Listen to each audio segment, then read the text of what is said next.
So there aren't any startup procedures here, as you saw. You literally just jump into the car and put it into drive, and that be that. You know, there's no button to press, there's no handbrake to disengage. And that is the thing with Chinese cars right now. They all are doing something very similar, which I suppose is one of the ways that they're keeping costs down for you and I, the consumer. Just centralizing everything and sharing technology, sharing things, sharing parts. Now, the one area where this, I nearly said this Volvo, it's not a Volvo. It feels like a Volvo. It drives as premium as a Volvo would. This thing just drives like the most premium Volvo you've ever driven. It is probably the most premium Chinese car that I've driven so far. And it's an experience that you don't experience in too many cars, the way that this feels on the road. Obviously, I mean, it's a well-built car. Geely really has done a thing in terms of just putting this thing together. And it seems like that's the thing now with Chinese manufacturers, right? There are levels to it. There are different tiers to build quality. But I think for the most part, most of them are just good, but some are better than others, and this is one of those that is better than others, if I'm being honest with you. I don't know where I'm driving into now. Oh no, I thought this was the road. Gonna have to do a U-turn here. I want to get onto the highway so I can fully explain to you what this is like and put you in the driver's seat, even though you're not in here with me, but just give you a proper experience of the premiumness and the plushness of this ride. In case you've missed it, this is an EV, so you're not going to hear anything in terms of sound. This thing moves in stealth mode the entire time. And they do have an E5 and EV mode, or an EV configuration like this.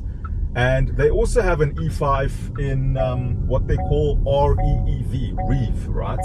In this, you are getting 410 kilometers of range off a full charge.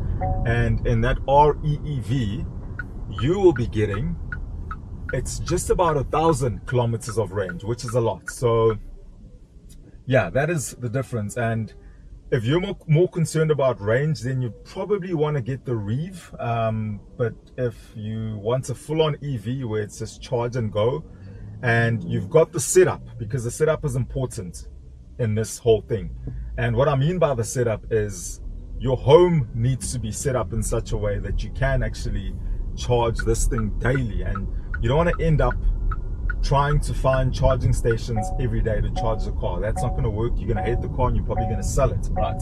So you ideally want to be living in a complex where you've got your own garage or a standalone house, and you've got a garage, and it's not a setup where you're in a complex, it's a carport, because then you're not going to be able to charge your car at home, right? So we're about to get onto the freeway now. We're on-ramping onto the highway. And I kid you not, the way that this car drives is so plush and so premium. This actually wafts around as you drive. It's got that wafty feel to it. And there are very, very few cars that I've driven that offer that level of premiumness when you're driving, that waft around like that. This is one of them. The BMW 7 Series, not the current one, the previous one, the one that's better looking, also had like a wafty setup to it. The S-Class is the same, and they've really engineered this car well. And I want to show you something. I push that button and I can literally just sit back and let this thing do its own thing. That's how far they've come. Obviously, we do have adaptive cruise control in many cars, but it's in very few cars where the adaptive cruise control is so good that I can trust it basically with my life. Before I drove this car, the only other two cars that had an adaptive cruise control system that was really so good that I was so comfortable just letting the car do its thing was the BMW 5 Series, the current one, and the Mercedes-Benz E-Class. I drove both cars from Johannesburg to Durban and back on a road trip, and that's probably, those two trips have been the easiest trips for me, going to Durban and back, because those cars just basically drove themselves. Now the car, you may notice, will start prompting me to put my hands on the wheel every now and again, which I think is a regulatory thing. It's not allowed to fully, you know, let you sit back, relax and do nothing. You know, it's got to prompt you to get back on the saddle every now and again, like it's doing now.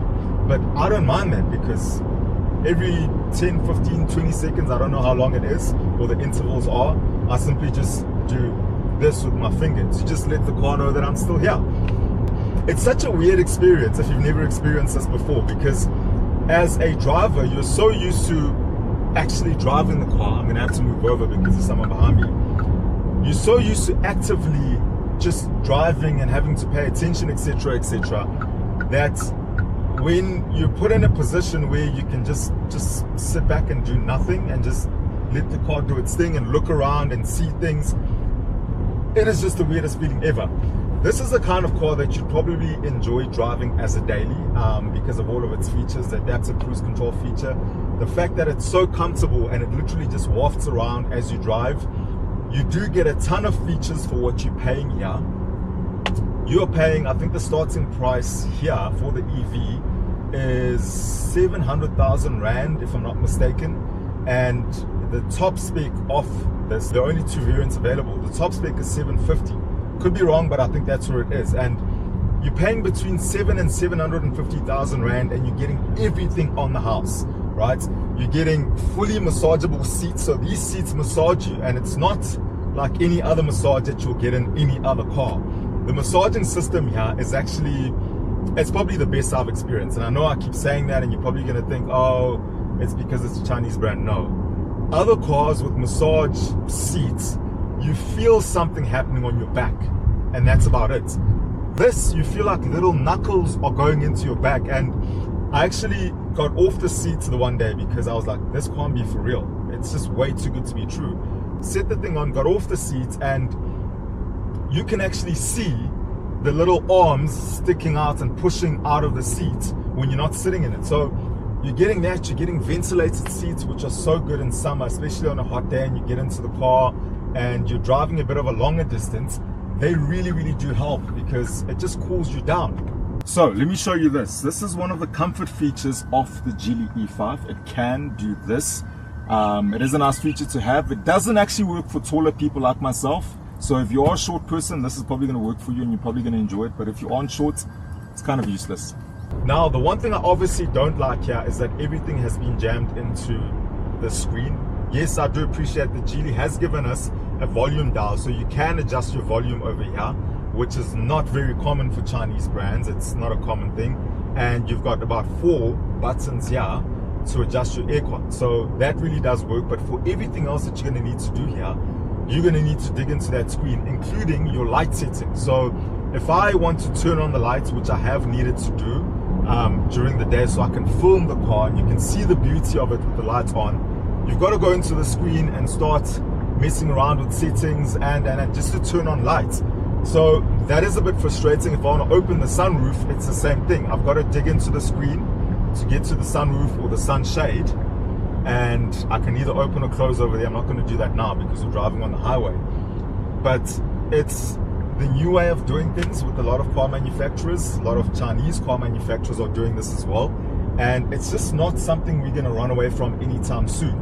The car does come with a very decent audio system. It's called Flime. It's a Flime audio system. It's very, very decent. It's not a Meridian or a Bowers & Wilkins or a Harman Kardon, but I think it's good enough for what it is. The only thing I don't like about the adaptive cruise control system here is that you can't set the distance between you, your car, and the car ahead of you. So that's a preset distance, and it's a big distance. So as soon as there's a car in front of you, your vehicle starts to brake. And I mean, I'm sitting at 125 right now. That's the speed I've set. And if there's a car in front of me, this thing will go down to 115 and keep like a 300-meter gap between me and the car in front of me. So that is not ideal, especially in a country like ours, where if you leave the tiniest of gaps, you're going to get someone jumping in front of you and basically taking up that space. Now, let's talk about the design side of things, right? It's a very smooth, very refined design in terms of the outer appearance of the car. The body panels are just so tapered off. It almost looks like a Porsche Cayenne in a way.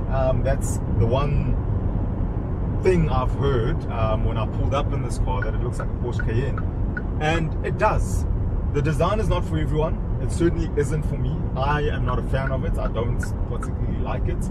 I know I've received quite a few looks as I've been driving the car, so I don't know whether it's because of the novelty of the whole thing, because it's a brand new car, people haven't seen this, I don't know what this is, or whether it's because it's literally and figuratively a head turner. I don't know. So what are my final thoughts on the Geely E5? I think it is absolute value for money, and that is what the Chinese have become known for, providing value for money to South African consumers. And you know, it's got a lot of brands panicking. A lot of brands are in trouble because they have been taking us for a ride, or for a P, whichever one you choose to use there.